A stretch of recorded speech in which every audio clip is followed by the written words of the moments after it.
Welcome to the second episode of Used PC Challenge Singapore, or Scrapyard War Singapore as I like to call it. But I don't want to get sued by Linus or be called out for copying him.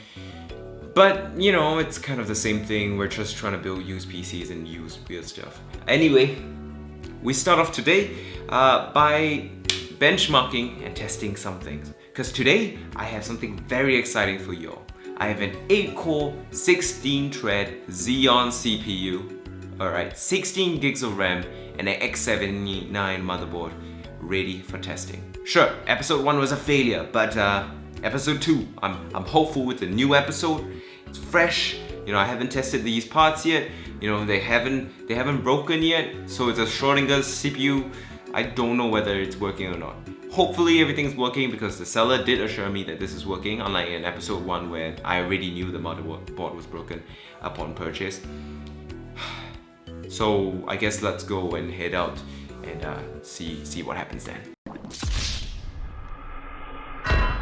So I've set up everything like a test bench and everything's plugged in, the GPU is running, the CPU fan is running, but nothing is being posted onto the screen.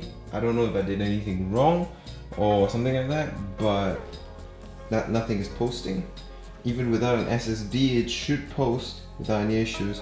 We've got the GPU is running perfectly fine. The power supply is running its own, and nothing is going onto the screen. Nothing is posting. Nothing is working. It is just an absolute nightmare. I was promised that this was a working set of parts, and it's currently not giving me anything. The guy did say that if it wasn't working, he will give me a refund though. So hopefully he keeps his word. But right now nothing is running. Maybe because I don't have a proper test bench or anything, but it shouldn't be an issue. It should at least post. You know, the USB ports aren't working. I'm not getting a signal. Nope, nothing is working. Only the fans are running, and like that's about it. Literally, it's the only thing that's running. So the seller has told me to take out all the RAM sticks and test both RAM sticks individually to see if there's any sort of a faulty RAM stick, and that's what I'm doing right now. This one seems to still be in a bootload, and that's not good at all. So we're gonna switch it out and see something else. Let's just turn this off. Pull out the RAM sticks. I know the CPU cooler isn't installed properly, but it's basically because, yeah, it's essentially because I don't really have the right mounting equipment for the CPU cooler. So okay, so the second stick of RAM seems more promising. Seems to be running at the very least. But time will tell whether we get a boot or post or not. Fingers crossed. It's been about 10 seconds since I turned it on. The CPU fan is running and the GPU fan is running.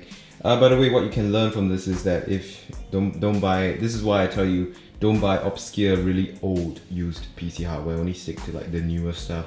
That, you know, there was mainstream consumer stuff. Because I'm buying server and enthusiast edition CPUs, which are always not as optimized and not as consistent because these are small volume items. So you should stick to the consumer lineups if you're buying second-hand always. This is exactly what I talk about. You're going to face a lot of issues like this, and I'm going to switch out RAM slot, especially with this motherboard. This is an obscure Huanan X79 motherboard.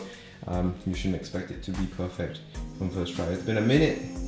The fans are still running.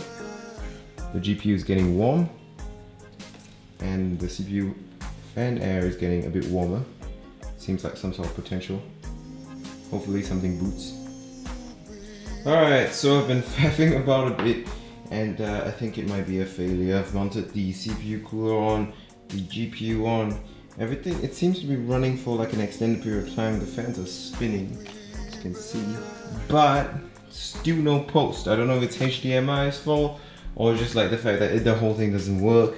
I don't know whether it's the RAM or something, but I don't have any DDR3 RAM on hand to test it out. I literally am out of options, and I'm gonna tell the guy and ask for a refund because none of it is working. If I can get more RAM, I need to get new DDR3 RAM, but the problem is the CPU in here is a Xeon, so I need ECC RAM. If I were to get the Xeon running, probably get some actual normal RAM, and then test the i7 that way. That's probably what I'll do. But for now, as you can see, things aren't going that great. We've got a knocked-off fan trying to blow air in there. We've got a bunch of things going on, but nothing too successful so far. So that's kind of a concern as to progress. Not very nice that both episodes end with a failure and that nothing boots. Is not a very convincing argument for a used PC, but a convincing argument for a used PC is the one sitting over there. Everything works and everything is secondhand except the CPU. So yeah, we're back here, back where we started the video, and as you can tell, I'm a bit bummed out and kind of tired and sad. Spent the last 2 hours troubleshooting. As you have just watched, nothing is posting, nothing is working. Set up that weird janky ass test bench as I show you in episode 1, and nothing is working. This is a joke, man. We're 2 for 2 in failures, we're 2 for 2 in nothing working, we're 2 episodes into a used PC setup, and we still don't have anything to show for it. Yeah, how do I make this episode longer and more interesting? I guess it's interesting to watch me fail and screw up and be bummed out, but damn, it's kind of like, So yeah, I guess that's it for this episode though. I'll be back next week with new RAM and hopefully we can put together something that's working. Next week we'll have new episodes, I promise you. I'll be messing around, trying to tinker with stuff here and there. Next week, not next week, next week, you'll see episode 3. In episode 3, we'll probably be getting new RAM, probably buy a new GPU, a new SSD, and test things out. Try to get something working, try to get something going. Fingers crossed we can. If we can't, then I really don't know what to do. Anyway, that's it for this video. I hope you found it helpful, or like at least enjoyable to watch me fail and fail and fail and fail. But you know, if you did, please like and subscribe because these videos cost a lot of money to make and create a lot of stress for me. And if you didn't, well, that's fine as well. Thank you so much for watching though. I'll see you in the next one. Goodbye.